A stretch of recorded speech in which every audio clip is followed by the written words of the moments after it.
Uran-9 unmanned tank, also war-tested in Syria, is seen as capable of ambushing NATO forces.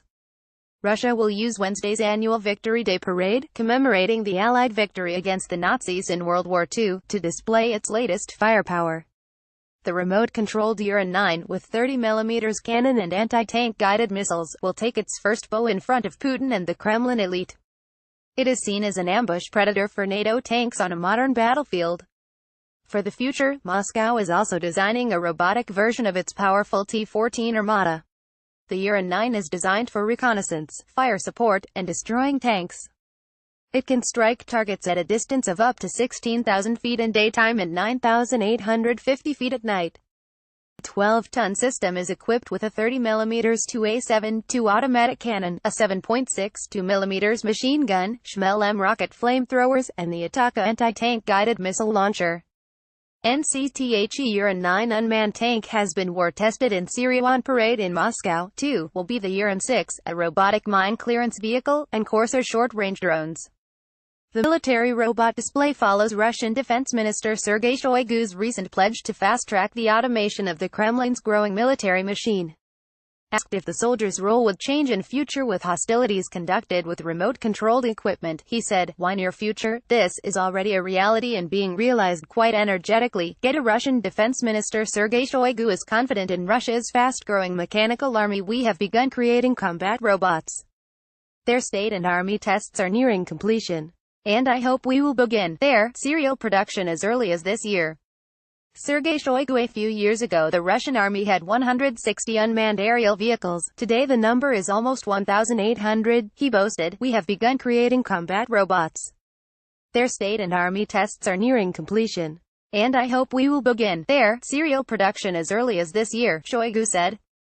"Work to create mine-clearing robotics has already been completed," he said. "Today such robots are already in serial production. Our work has not stopped for a single day or hour." NCTHE Uran-6 robotic vehicle specializes in mine clearance. Next year he is planning a fearsome display of robots at the same event as Russia boosts its unmanned forces. "The psychological effect of such a demonstration will be significant," boasted Kremlin-friendly Izvestia. "Russia will be able to show its achievements in the field of robotic systems, unmanned aerial vehicles, and much more. On display too will be Russia's military army's snowmobile to boost Russian dominance in the Arctic, known as the Berkut, or TTM-1901.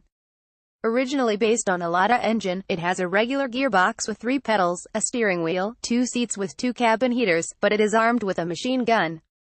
It can traverse any kind of snow with speeds of up to 37 miles per hour.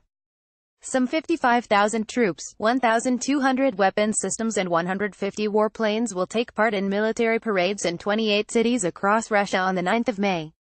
In Moscow, the mechanized column will comprise cutting-edge weapon systems, in particular, tank support combat vehicles, multifunctional robotic complexes and the most advanced air defense missile systems. For the first time ever, the Su-57 fighter jets, and also Su-30 and MiG-29 SMT aircraft will fly over the capital. The single-seat Su-57 is designed for air superiority and attack roles. It is fitted with a revolutionary avionics system capable of autonomous calculations of the battlefield dynamics to assist the pilot.